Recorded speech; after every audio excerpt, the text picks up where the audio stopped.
Welcome to the Culinary Medicine Podcast. This week we have a guest, Dr. Etienne. He's a neurologist and a former advisory house dean at NYMC. I'm going to have him introduce himself and all of his various roles that he holds here. Hi, John. Thank you so much for having me here.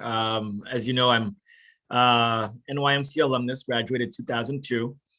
In my current position at NYMC, I'm the Vice Chancellor for Diversity and Inclusion, and also the Associate Dean for Student Affairs.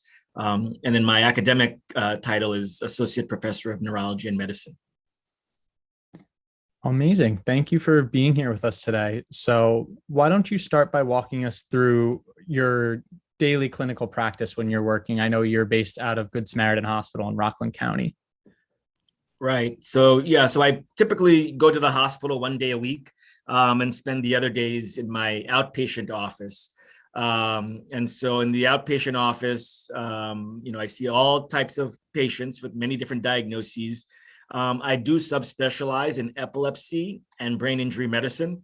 So a larger portion of my patients will have a problem with their brain, whether it be dementia, Parkinson's disease, epilepsy, traumatic brain injury. I've got a large contingency of patients with traumatic brain injury. So that's my typical day will have a mixture of those patients. Very interesting. So you mentioned a lot of different neurological disorders, whether they're neurodegenerative or injury-based or congenital. So I want to focus first on, you mentioned some neurodegenerative disorders such as Parkinson's and Alzheimer's. What are the dietary modifications that you normally see when you're treating these patients? Yeah, so typically, if somebody has a neurodegenerative disease, we often will put, they might be put on a medication to help with that medical condition. But I do have a tendency to focus a lot on the diet. There's very clear data from particularly the Mediterranean diet being particularly helpful for people with the Alzheimer's and other types of dementia. So I usually speak to the patients about that and stressing, and one of the things when you give the dietary recommendations, if I just say to the patient, oh yeah, just do the Mediterranean diet, that might not mean a whole lot to the patient unless they're actually happen to be, maybe from that region of the world. They are from the Mediterranean, or they happen to have a lot of background in diets and nutrition. So that's why we like to give them guidelines, give them guidance about what are the foods that are included in that Mediterranean diet. So usually we'll stress things like, blueberries, blackberries, certain fruits and vegetables that are part of that diet. We'll stress the fishes that are involved in that diet, eating things like salmon, mackerel, those things, and give them a list, guidelines. We like to have them eating, if they have no allergies, nuts, different types of nuts are very helpful in that diet. So those are the things that we really do. And the fact that we have good clinical trials that show that they can both delay the onset of these conditions and then delay the progression of those conditions is very helpful. So a lot of times I'll mention that to the patients as well. Amazing. You mentioned a lot of different modifications there that go into this diet. And I know that the treatment of neurodegenerative disorders is not limited to the patient. It also involves a lot of their family and their caregivers. So how much of that education do you feel like falls upon the other people involved in their lives? Yeah, that's an excellent point, John, because, if when you're in a household and you say, okay, I'm going to change your diet, you're oftentimes changing a whole family's diet, right? Because people eat meals together, people are sharing those meals.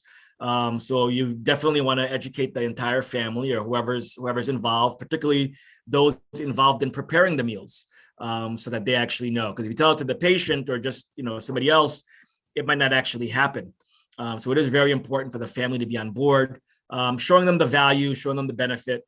And that'll make it more likely that the family will actually adhere to that dietary recommendation.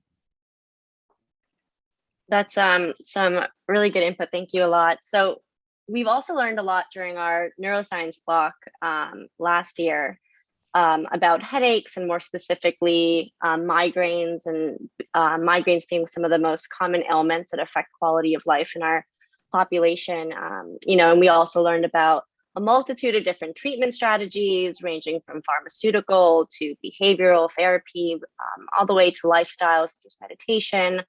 Do you have any dietary strategies that you implement for symptom alleviation or in the potential prevention of symptoms related to headaches or migraines? Yeah, absolutely. So, when I first start treating I see a new patient who has migraines or headaches, I try not to jump straight to the medications because a lot of times we can actually do a good job of treating that patient with dietary modification. So a lot of times we talk about what's called an anti-inflammatory diet when we're treating patients with migraines. And interestingly, there's a lot of overlap between the Mediterranean diet and the anti-inflammatory diet. So a lot of the berries that I mentioned previously, the various fishes, avocados, which something that I happen to love eating, green tea, peppers, different types of mushrooms like truffles, portobello, shiitake. When you're cooking, people might, if you're going to be using oils with your cooking, you want to focus on the extra virgin olive oil. That's going to be much better for you. So we stress these anti-inflammatory diets, and then we also want to tell them what foods are inflammatory, because you want to avoid those types of things like fast foods, processed foods, the sugar sweetened beverages. These all can potentially make the migraines and headaches worse. And then the other thing I tell the patients is I like them to keep, when it comes to headaches in particular, keep a diary. Jot down each day what you're eating. And then the day you get a migraine, you're going to mark down migraine that day. And over a period of time, after a couple of months of tracking that diary, you'll start to draw associations, and you'll say, "Oh, I noticed when I ate XYZ, that's when I got my migraine." So as you start to draw these connections, you find out what foods are important for you to avoid so that you don't trigger the migraines. I have one patient. She says she knows that chocolate is going to trigger her migraines, and she says, every now and then, because she loves chocolate, she says, you know what? She's just going to go and she'll have a chocolate binge. And she knows, she's like, I just had to have it. She knows that bad migraine is going to come, and she'll take her rescue medications to get through it. So you start to learn yourself, and, we all have different levels of willpower. Every now and then you might break down and treat yourself to something, even though you know that it might actually end up making you go into pain afterwards. Is there any connection within specific quantities and like symptom onset? So you mentioned, that patient who will go on a chocolate binge. Do you think that, having a lot of chocolate at once and having one migraine, or, if she has like a little bit incorporated throughout her diet, like, does that make a difference in terms of symptom onset, or just the severity of the migraine that can come on from having like a huge binge versus maybe saying like, okay, if you have, a little bit each week? Yeah, that's an excellent point, Jesse, because the truth is when, chocolate in itself, particularly dark chocolate, cocoa, these are anti-inflammatory. So you would imagine that this should actually technically help prevent these migraines. And so I do believe that people, when you kind of overindulge, you're probably more likely to get a migraine, but each person is different. That's why it's going to be important for each patient to kind of track their symptoms and say, oh, I notice if I just have one piece of chocolate, I'm okay. But if I have 10 pieces, then it becomes a problem. But great point, great question. Thank you. That's all really interesting. It speaks a lot to something that we focus on a lot in our concentration and our interest group, is the idea of moderation, and how you don't ever have to really cut something out of your life completely unless you're allergic to it. But there are ways that you can enjoy them in moderation and still have the diet that you're looking for. Shifting away now from specific disorders and diseases, we wanted to ask you, as medical students, we're often tasked with enhancing our cognitive performance with the amount of material we have to learn in such short periods of time. We're very stressed. We don't spend a lot of time sleeping and exercising because we spend so much time studying. Do you have any tips or suggestions related to nutrition and lifestyle about improving cognitive health in our busy student life? Yeah, absolutely. So first and foremost, I would say um, sleep is very important. I know medical students often feel like, I have to do all-nighters, and that's what being in medical school means to some people. But in reality, it definitely is not. The all-nighters are not the most effective. They might have worked in undergrad. They don't work as well in medical school because in medical school, you're trying to learn material for the long term. So the things that you're learning now, you're going to be drawing on it years from now.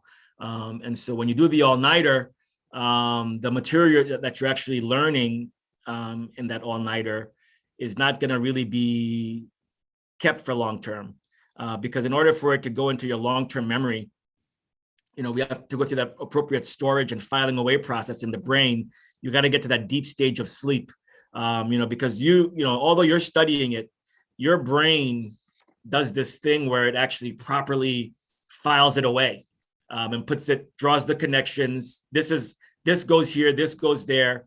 It files it away properly, and you don't really do that yourself. So that's why getting that good night's sleep, so you go into that deep stage of sleep, is so important. That, and also, when you're going to that deep stage of sleep, your brain goes through a cleansing process that you won't really get to if you're not getting a good night's rest. So sleep, extremely important. You get good sleep, you're going to start to see that your grades will be much better than people who are sleep deprived. You brought up exercise. It's very important that medical students are staying physically fit, exercising every day if you can. I know it's going to be hard, so at least try to budget in at least 3 times a week. And I say to my patients, even if you can't really fit in the exercise, go for a walk, a planned walk. Not saying, well, I walk from my room to class, so does that count? Nope, actually that doesn't count. It's going to be a planned walk, whether it's a 15-minute or a 30-minute walk around campus, walk around your neighborhood, whatever it might be. But that activity is that blocked off time for yourself to do that physical fitness. And if you could do more, you're going to go for a run, you want to go for a jog, you want to do a bike or go to the weight room. All those things are good. And it is good to get a balance of aerobic activity and that weight training. Both of them are good for your body. So you want to be doing those things. And then the diet, which we've been talking about, you want to eat healthy meals, whether it's Mediterranean diet, anti-inflammatory diet. But you should have a good sense of what's good for you, what's not good for you. If you're not sure, contact the Culinary Medicine Interest Group. I'm sure they're going to have great recommendations for you. And you can also feel free to reach out to myself or anybody else who's really into the importance of diet with your medical school. And also, just like you said, meditation, that those mindfulness activities are very important. I think getting into journaling is a really good thing. Each day, jot down some things. What did I do right? What did I do wrong? What could I improve on? All those mindfulness techniques go a long way. That self-reflection is really key. Thank you. That's all really excellent advice, especially coming from someone that's big into my strict bedtime. I love getting my full 8 hours of sleep, and that's good to hear that I'm doing the right thing by doing that. Coming off the end of discussing diet in medical school, what are your thoughts about incorporating nutrition education into the medical school curriculum and doing more so than it has in the past? And how do you feel this is accomplished most effectively? Yeah, well, it's critical. It is very important to have nutrition education in medical school. Part of the reason is that, patients trust their doctors. I know some people think they don't, but they do. Patients really believe what their doctors are telling them in many, many instances. And so the doctors have that unique opportunity to educate the patients on the diet. Now, what happens is, because a lot of doctors didn't learn that in medical school, they don't even know how to do it. Patient says, "Oh, I want to try a diet," and the doctor has absolutely no clue where to even begin to have them incorporate the diet into their lifestyle. So by doing that is very important too. We're in the age of evidence-based medicine, and so showing the doctors, showing the medical students that there is evidence, like I said earlier, for example, for the Mediterranean diet and helping the neurodegenerative diseases, we have clear evidence that shows it's helpful. So by incorporating into medical education, by getting more studies out on this, getting doctors and other scientists to start studying nutrition and its the great impact it has on our health in various conditions, are going to make it more likely that now we can actually start making those recommendations. Many doctors really do rely on that evidence-based medicine, so they want to see that paper. Is there an article on this that I can actually refer to that gives me the guidance and the guidelines for that? So I think it's absolutely imperative that we incorporate this into our medical education, and it could be incorporated from everywhere. Biochemistry, that's a perfect place to be incorporating the diet. You learn all the vitamins, you learn which vitamins, which foods have what. Students should be tested on this. You test them on it, you know what's going to happen? They're going to learn it. If they know you're not going to put it on the test, it goes by the wayside. And the students say, oh no, you're giving me more stuff to memorize. Yeah, but this is good stuff. This is good stuff that's going to help your patients. So this is the perfect thing you need to be learning. Physiology, all those different courses. We want to be learning about the diet and how it can actually help our patients. Yeah, thank you so much. I think kind of what you touched upon is something that we, as an interest group, are also really passionate about, spreading awareness and trying to, as you said, create and give more evidence-based resources for students and healthcare professionals to see in real time how what we're learning actually applies to the clinic and the benefits that this can have in so many areas, not just of our education, but later in life as we go on to practice. Kind of transitioning and still in relation to that, how have your patients been in terms of, are they receptive when you prescribe dietary changes? Are a lot of them, do you use this evidence-based side of the nutrition to kind of help patients or show them the benefits? Yeah, there are a lot of patients who are very wary of putting medications in their body. So after a patient tells me their symptoms and I make a diagnosis, when they hear me start talking about diet, for those patients, they are so happy and say, oh my God, I already have like 6-7 meds that the doctors have been giving me. And it's so nice and refreshing to get different recommendations that aren't focused on meds. And so that's a huge plus. Some patients, they feel like they get this idea that when they go to a doctor's office, that they go there to get a medication. And they're like, what? You're not prescribing me a medication? I say, no, we're not going to prescribe any medications today. The medication is food. You're going to get the right foods into your body. In fact, there are healthcare organizations that actually have what are called pharmacy, but pharmacy spelled with an F, focusing on those foods, literally prescribing the patient the diet. Because a lot of times particularly, there's underserved populations that you say, oh yeah, you're going to go eat XYZ, this produce, this fruits, vegetables, but there's no access to that. Not to advertise anybody, but Geisinger Health in Pennsylvania, they have that, the pharmacy, so that at the end of the doctor's visit, they prescribe the patient, this is what you're going to get, and they make sure that the patient has access to 3 times a day, those particular foods that they need to incorporate into their diet. So it's not this elusive recommendation that that they're not even going to be able to fulfill after they leave your office. So I think finding ways to go back to your point, Jesse, about the evidence-based medicine, the more evidence we have that this works, the more likely we have that insurance companies will start covering foods instead of these medications that we're prescribing. Think about some of these new medications come out and the price tag is like $1,500 a month.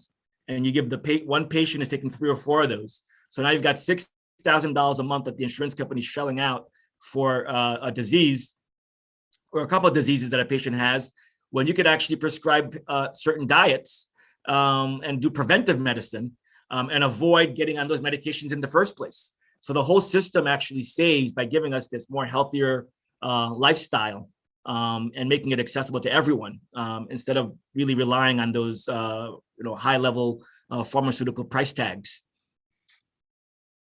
Yeah, I think that's an amazing point. One of the things that we love to talk about within our concentration, our group, is the fact that diet is one of the most fundamental things that we can help impact our patients with, because at the end of the day, everyone eats. Everyone has to eat something, and it's something that we incorporate into our daily lives. And if we can find a way to make an impact in the smallest level, it can really transcend. And to your point, I completely agree. There's, the cost of medication and the healthcare system in general, the costs associated.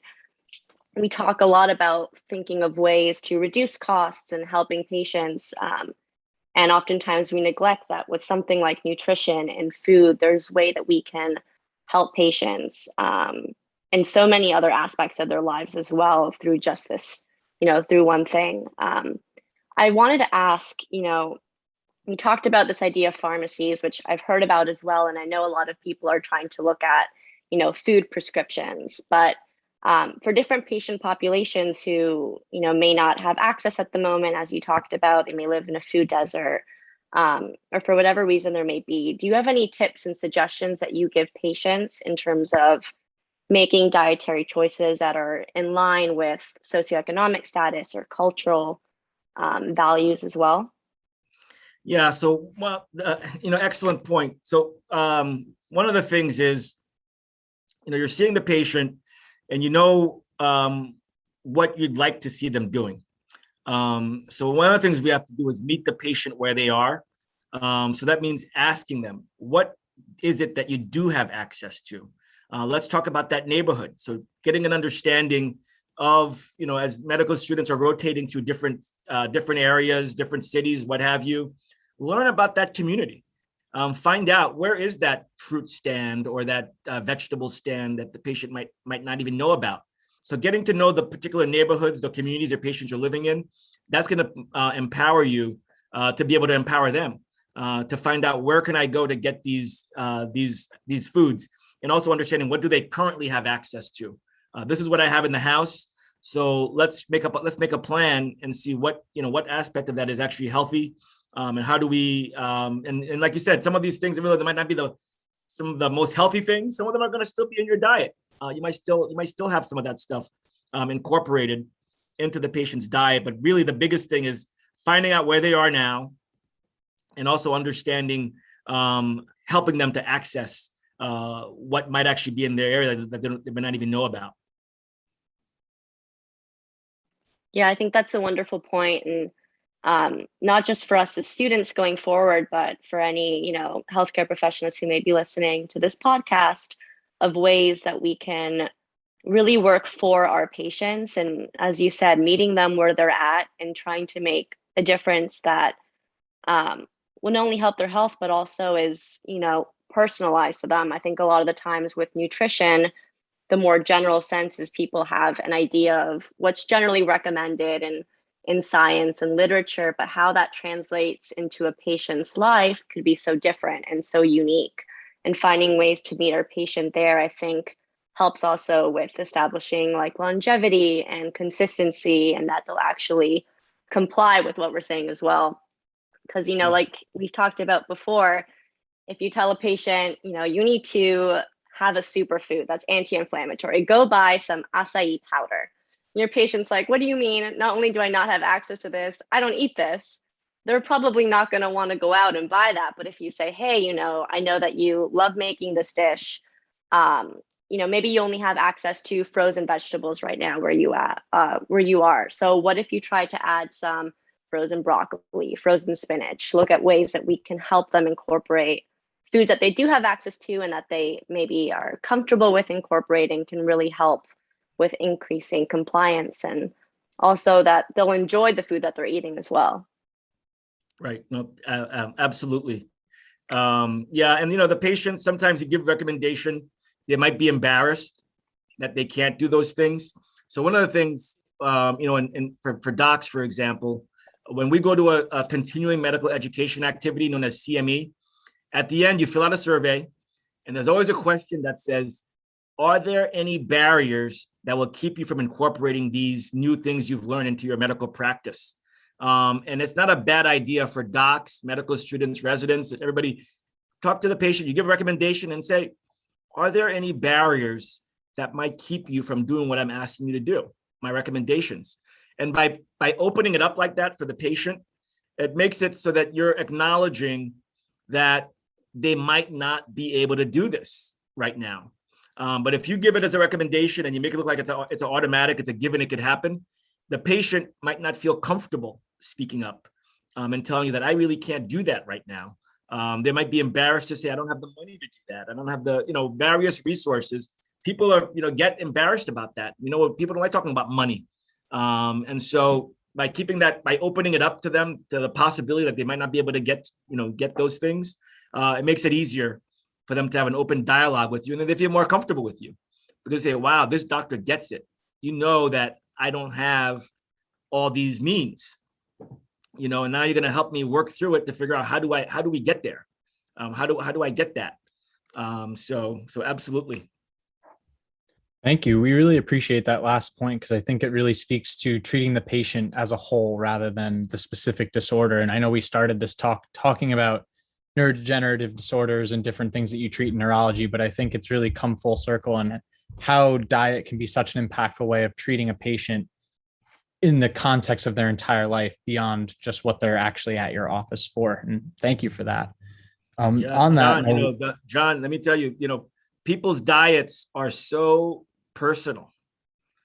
For many people, it almost can define them, who they are. And so that's why, taking the time as a medical student, as a doctor, to talk to them about that personal aspect of their life shows them how much you actually care about them as a person and really strengthens that bond. A lot of times we talk about, if a doctor is not from the same community as the patient, they might not follow the recommendations. When you take the time to get to understand them and get to know them in this way, that's a big part of how you can actually get that trust. And then so now you're basically knocking down that barrier that may have been there between the doctor and the patient. Thank you. It's an amazing piece of advice. And speaking about personal diets, we have our final question of the podcast for you. We want to know, if you were on Iron Chef, what would be your recipe of choice and why? Yeah, so I will admit, despite all my talk, I'm not the best cook or anything of that sort. I was kind of nervous about this question. But at home, the most basic things I do is salads. So I'm very good at putting together a salad and putting nuts, berries, and different things in that. And I think I would definitely be competitive. One day I will treat you to a salad at. I'll bring it to the school so everybody can enjoy it, and you'll see what I'm talking about. But that will be my recipe. I'm sure Gordon Ramsay would love it. Yes, sounds like a very well-rounded salad, much better than what you buy at the grocery store. Absolutely. All right. Thank you for being with us, Dr. Etienne. It's been wonderful talking to you. And for those of you listening, look forward to our next edition of the podcast. Thank you for having me.